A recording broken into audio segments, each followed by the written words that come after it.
पत्नी अपना पति देव जी से कहे छथिन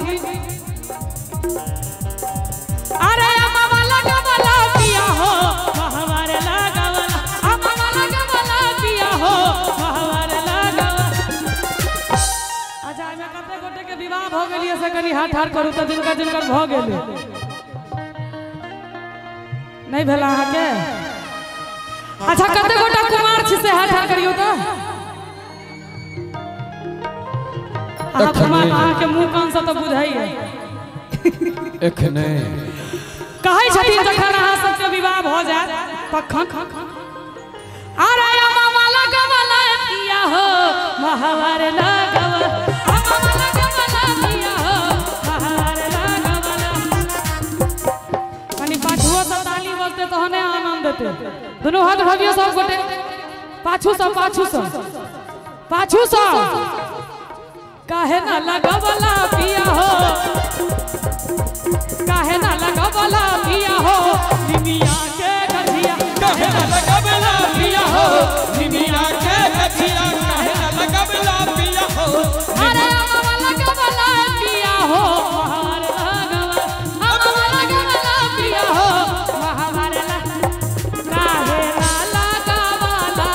पिया हो काहे ना लगवला पिया काहे ना लगवला पिया हो निमिया के गठिया काहे ना लगवला पिया हो निमिया के गठिया काहे ना लगवला पिया हो। जहन एते भेल त एकटा और लाइन कहै छथिन पति देव अपना पत्नी सँ अरे नया नहर अभी कन्या बार नया नहर अभी कन्या बार नैहर जाए के काहे जिद करता नया नहर अभी कन्या बार नैहर जाए के काहे जिद करता झूठ हो के जलबू गोरी हमरा के झमेला में ऐठा मेला तो बढ़िया लगत है ए गांव में कि झूठ हो के जलबू गोरी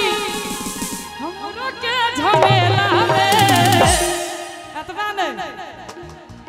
गोरिया हो भुला जाइबू। अच्छा आब कियो गोरिया नहीं कहै छै आब कहै छै जानू हो भुला जाइबू बाबू हो भुला जाइबू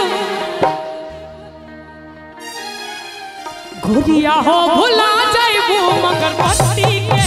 मेला में गोरिया हो भुला जाइबू आई माई हर के मेला में नया नहर अभी कन्या बार मैहर जाए के काहे जिद करता नया नहर अभी कन्या बार मैहर जाए के काहे जिद करता